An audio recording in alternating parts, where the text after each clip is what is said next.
una charla que se centra en el caso de Cuba, en el caso de los medios en Cuba, de la blogosfera en Cuba que tanto hemos escuchado, y tenemos aquí uno de los principales conocedores del fenómeno y que él mismo es parte de él.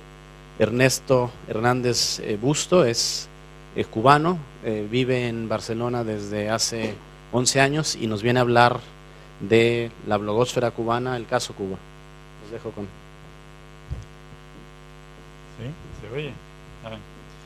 Buenas tardes. Gracias a Personal Democracy Forum, a Diego y a todos los organizadores por la invitación. Yo me siento un poco incómodo muchas veces porque me toca hablar de una excepción. Lamentablemente el caso cubano, como yo le llamo, es bastante singular, es una excepcionalidad no agradable, tiene muy poco que ver con el contexto latinoamericano, luego lo vamos a detallar, pero no sé hasta qué punto ustedes están al tanto de que Cuba es el país con el índice de conectividad más bajo de toda Latinoamérica y además uno de los países más cerrados en el sentido de la manera en que funciona la tecnología y sobre todo la relación de la tecnología con la política y con las formas de participación ciudadana. Esta condición esta particularidad no es solamente una cuestión ideológica sobre la cual evidentemente podríamos discurrir aquí ampliamente, pero a mí me interesa más que todo darles algunos datos o facilitarles un panorama mucho más amplio de hasta qué punto, siendo Cuba uno de los países que tiene una relación tan escasa con la tecnología desde el punto de vista de la infraestructura, ha logrado colocarse, sin embargo, en el mapa de la ciberdisidencia e incluso en las discusiones sobre la efectividad de los nuevos medios, de las nuevas tecnologías, de la apertura que representa las nuevas tecnologías para una política de información, para una sociedad más democrática. Y cómo es que Cuba ha logrado convertirse en un tópico, en un punto de discusión, más allá de esta situación paupérrima que muestra su potencial tecnológico, ¿no? Hoy estaba leyendo que la justicia sueca ha formalizado la demanda en contra de Julian Assange, el líder de Wikileaks. Me llama mucho la atención porque a finales de octubre, en una entrevista que le hicieron en Londres, Assange declaró que iba a tener que mudarse a Cuba o Moscú. Esta especie de chiste, esta butad de Assange, a mí no me hizo la menor gracia, por una razón muy obvia. Yo soy un defensor de la política de Wikileaks, creo en la transparencia informativa, creo en lo que está haciendo un portal como ese, y en el espíritu y en la filosofía de sus fundadores, pero realmente no me parece que deba ser uno de los lugares a los que deben mudarse Julian Assange. Aunque sin duda Fidel Castro, el propio Fidel Castro y varios políticos cubanos y medios se han referido al caso Wikileaks como un ejemplo de miren lo que está pasando, miren las limitaciones de la democracia y hasta con entusiasmo. Es curioso que esto venga de uno de los países menos transparentes en cuanto a información, ya no solo política, sino vecinal. Pero bueno, entonces esta primera parte de mi exposición es un poco una serie de cifras básicas, todos tomados de estadísticas oficiales, y se puede resumir un poco en por qué Assange no debe mudarse a La Habana. A ver, las estadísticas oficiales, facilitadas directamente por el viceministro de Informática y Telecomunicaciones, hablan de un 14,2% de la población conectado a Internet. Ellos dicen, bueno, son cifras evidentemente bajas, modestas, pero tienen que ver con lo que la filosofía que nosotros hemos aplicado, y es que como el bloqueo, como le llaman, norteamericano, no permite la circulación de tecnologías, pues nosotros tenemos que priorizar el acceso que tenemos con fines sociales, y todo eso es, como se dice en Estados Unidos, bullshit. Sí, es, de verdad, se los digo de corazón, yo llevo muchos años analizando el asunto, no es una opinión política esto que le estoy dando. Eso es pura propaganda y tiene que ver con el intento de no admitir un hecho elemental, que es un poco la base, una de las bases que compartimos todas las personas que estamos aquí hoy, yo creo, que es que una sociedad más abierta en Internet o más conectada es una sociedad más democrática. La sociedad cubana tiene, según cifras oficiales, un 14,2% de su ciudadanía con acceso a Internet. Pero esto es falso. En primer lugar, esas estadísticas se hacen mezclando una cosa que en Cuba se llama intranet y la Internet propiamente dicha, la Internet como la conocemos cualquiera de nosotros. La intranet es una especie de red filtrada para uso de algunos cibercafés, para usos estudiantiles, en la cual usted puede encontrar información que está disponible en la verdadera Internet, pero siempre procesada a través de un prisma cubano. Cuba llegó a tener incluso el sueño de hacer un buscador propio, un buscador que sustituyera, por supuesto, a Google y a los principales buscadores que han terminado imponiéndose en Cuba. No solo eso, Cuba durante mucho tiempo, el gobierno cubano, trató de mantenerse alejado de peligros contaminantes como Gmail, Yahoo, prohibió explícitamente el acceso a Gmail en los centros de trabajo y durante mucho tiempo creyó que podía mantener controlado Internet o el potencial de Internet. La otra estadística interesante que es oficial y que contradice la cifra del 14,2% de la población conectada a Internet es esta. Es también cubana, es una encuesta que hizo recientemente la Oficina Nacional de Estadísticas con una muestra bastante amplia de 40.000 personas. Según esta encuesta, durante el año pasado en Cuba se conectó el 2,9% de la población. Y por un lado tenemos esas cifras oficiales.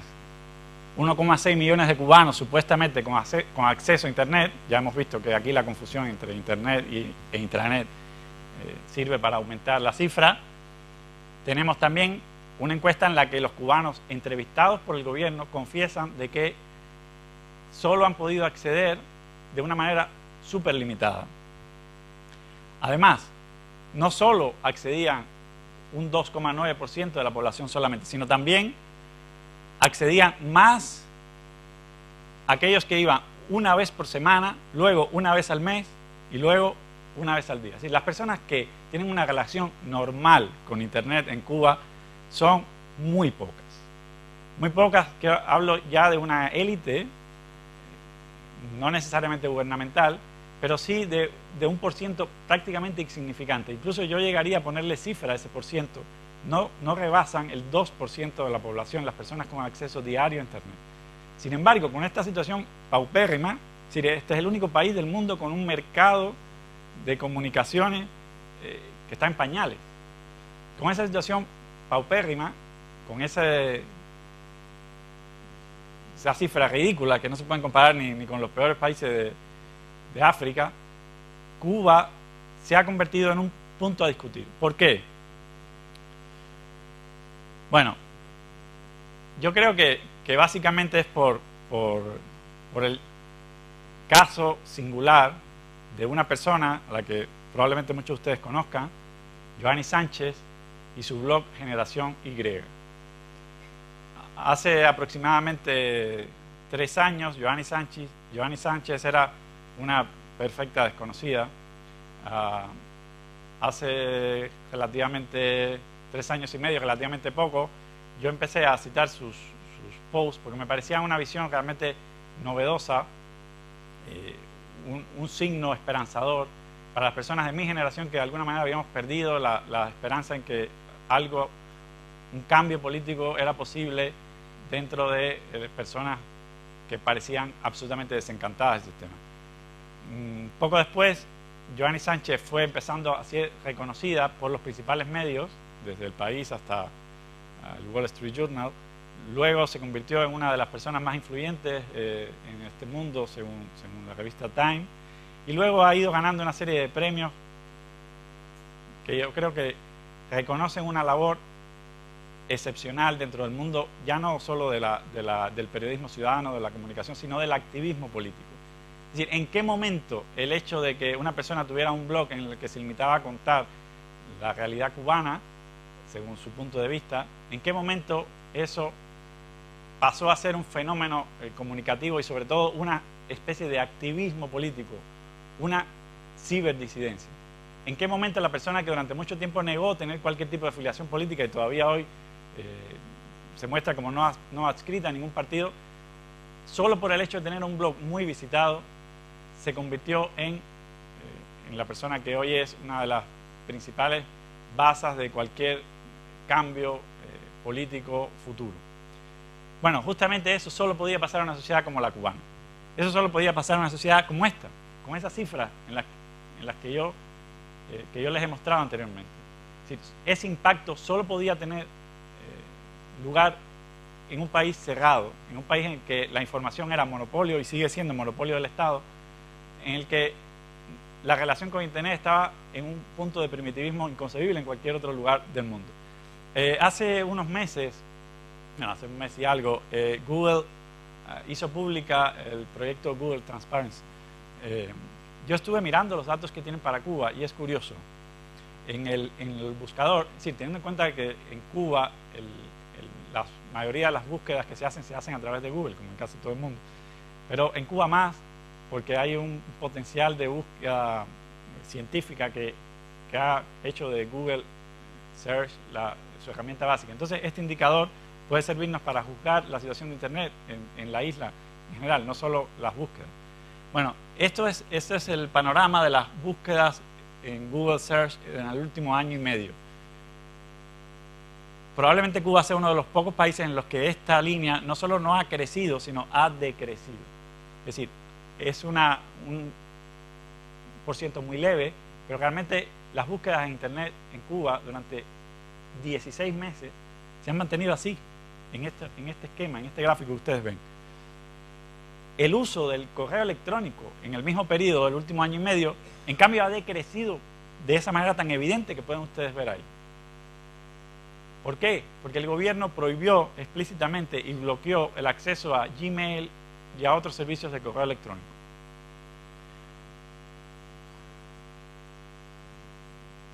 Durante mucho tiempo, en el 2007 creo que dijeron que para el 2009, en el 2008 dijeron que en el 2010 y la última información que salió en el diario Gramma habla de julio del 2011.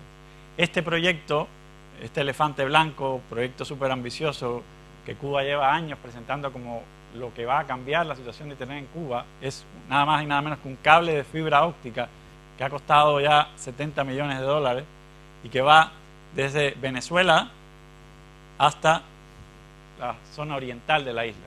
Y luego habrá un cableo interno.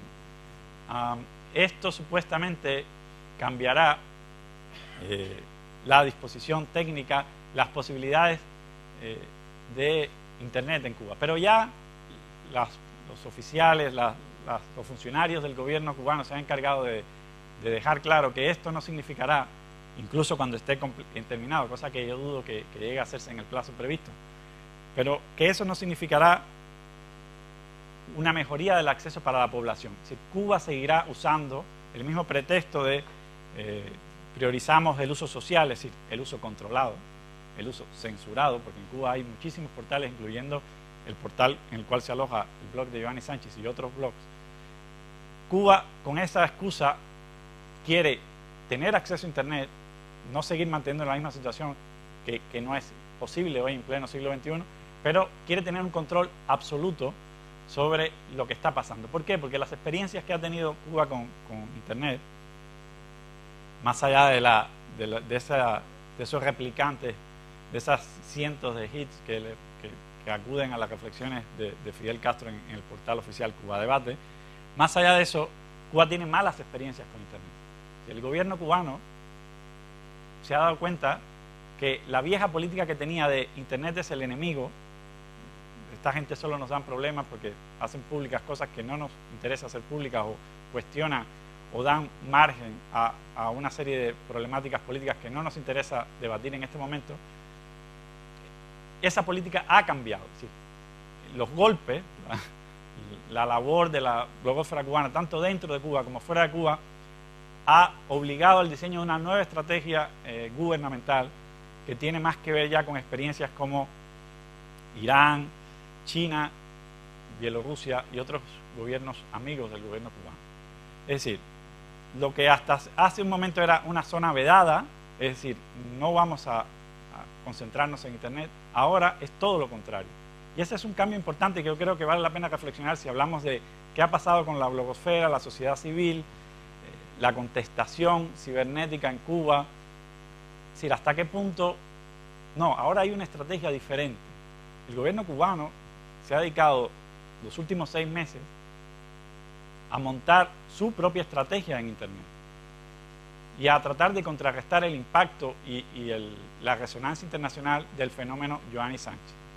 No solo con campañas de desprestigio, propaganda y todas esas cosas que ustedes podrán ver en las religiosamente o las opiniones sobre Yoani Sánchez por parte de Cuba, de cualquier funcionario, desde Fidel Castro en el prólogo a un libro hasta el bloguero supuestamente independiente que no existe y que en realidad es una oficina montada bajo el auspicio del Ministerio de Informática y Telecomunicaciones para crear bloggers oficiales, oficialistas que se dediquen a difamar a los demás, ¿no? a los blogueros independientes.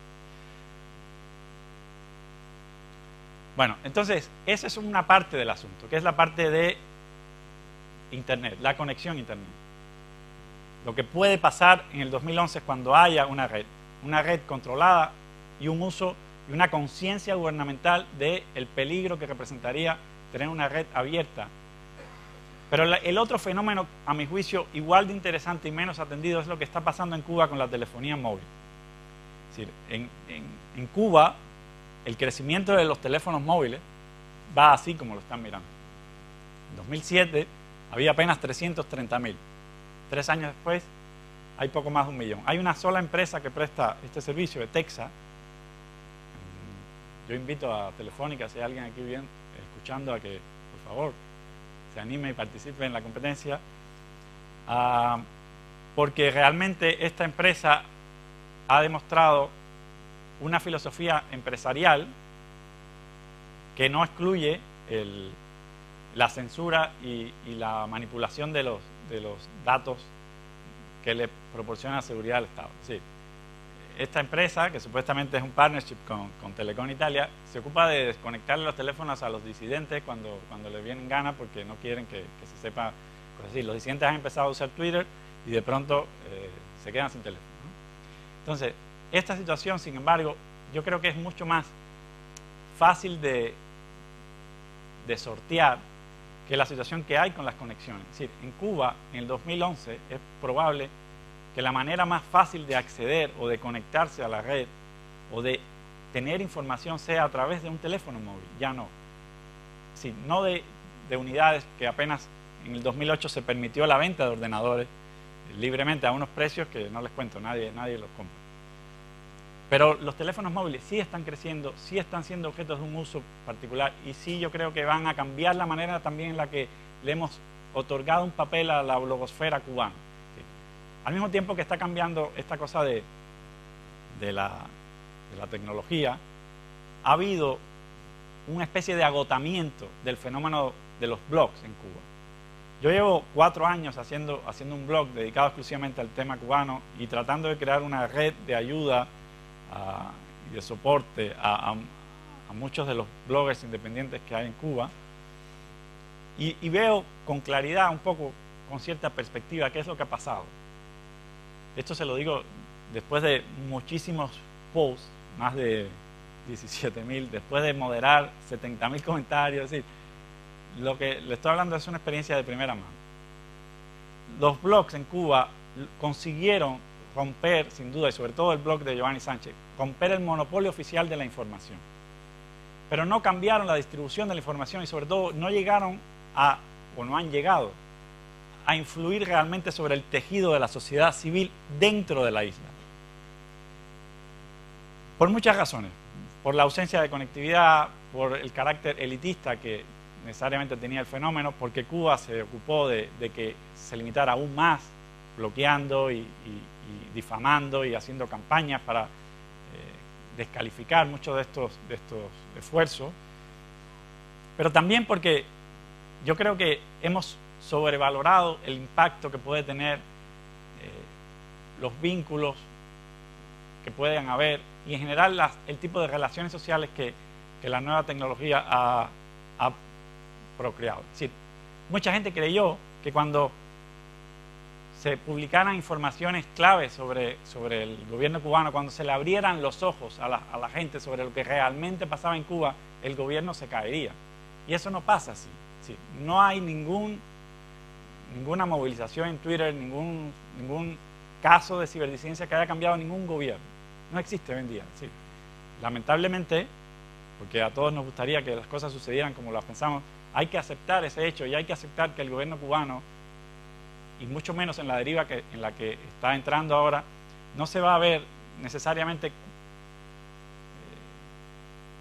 desbalanceado o conmovido en su esencia por los fenómenos de los blogs.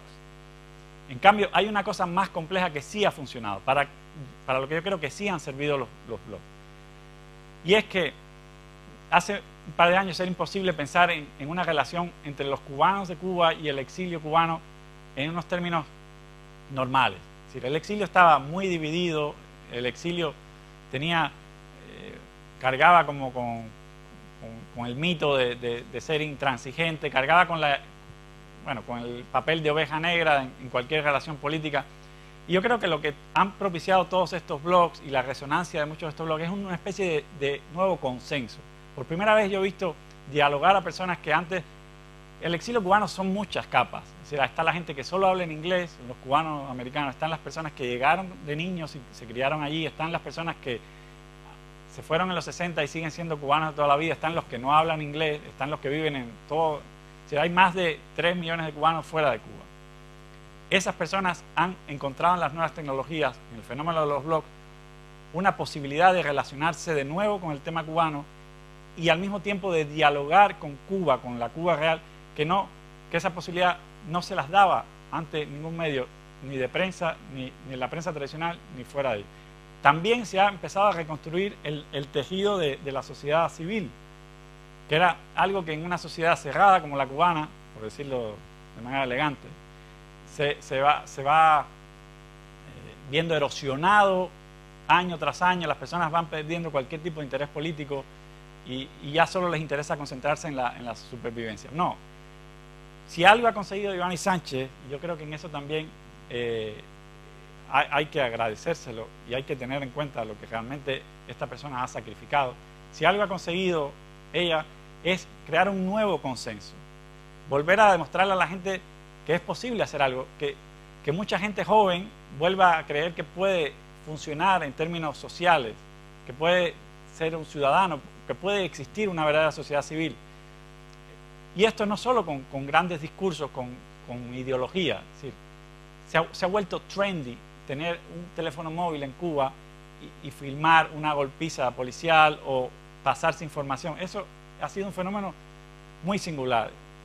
Los jóvenes, los nuevos raperos, mucha gente está empezando a usar la tecnología para hacer cosas que antes eran impensables y que sobre todo son impensables en el mundo cubano tal y como se concibe actualmente.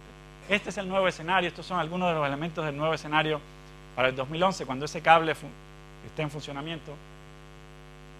Tiene que ver también con un auge tremendo de las redes sociales, del uso de las redes sociales en Cuba. Increíblemente, con esas cifras que le he dicho, el porcentaje de acceso a lugares como Facebook y Twitter se ha disparado, como sucede en casi cualquier lugar del mundo. Y yo creo que hay algo que hay que tener en cuenta más allá de las limitaciones, y es que en Cuba, cuando se habla de alguien que está haciendo una especie de proyecto, que quiere hacer algo, demostrar que las nuevas tecnologías están influyendo en la política o no, a ver, en Cuba estas personas están jugando el pellejo. Yo creo que eso es una diferencia importante porque yo he ido a muchos foros, hace poco estuve en el de Google en Budapest y he oído muchas experiencias y me parecen fantásticas, me parece maravilloso poder visualizar datos, me parece maravilloso ver proyectos muy ambiciosos convertidos en realidades informativas. Pero, de verdad, en el caso cubano hay una implicación diferente. Estas personas han estado en la cárcel. Sí, Joanny Sánchez estuvo presa con su hermana en un calabozo durante 24 horas y fue grabado con su teléfono móvil. Han sido sometidos a golpizas policiales no muy fuertes para no dejar marca y sobre todo han creado una red de seguimiento permanente. Estas personas están en este momento siendo hostigadas, vigiladas, chantajeadas, no solo a través de sus hijos, sus familiares y tal, por una sociedad que no permite, no da el derecho a una libre información. Entonces, que haya todavía a estas alturas delitos de opinión, que en medio de todo esto tengamos que escuchar un discurso de ahora vamos a construir el capitalismo sin decirlo, es realmente descorazonador para muchos cubanos que estamos afuera, pero al mismo tiempo es algo que hace pensar. Yo de verdad los invito a que cuando se acerquen al tema cubano y sobre todo al fenómeno de las nuevas tecnologías y al maravilloso trabajo que ha hecho Joanny Sánchez y muchos otros bloggers en Cuba, piensen en que estas personas no hacen eso de la misma manera en que nosotros accedemos a Internet. Estas personas han puesto en ello mucho más que un clic. Muchas gracias.